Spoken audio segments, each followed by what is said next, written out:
பொருளோடு புகழைத் தந்து போற்றிடும் வாழ்வைத் தந்து வருங்காலம் அனைத்தும் செல்வம் வரும் காலம் ஆக்கி வைத்து பெருமைகள் வழங்க வேண்டும், பேரருள் கூட்ட வேண்டும். அருள்மிகு குருவே உன்னை அடிபணிந்து வணங்குகின்றேன். வருடம் ஓர் ராசி வீதம் வட்டமாய் சுழன்று வந்தே தருகிற பலனை நாங்கள் தங்கமாய் ஏற்றுக்கொள்வோம்.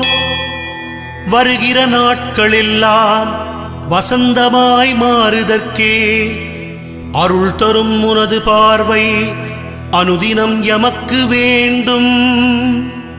குருவே நீ பார்த்தால் போதும் கோடியாய் நன்மை சேரும்.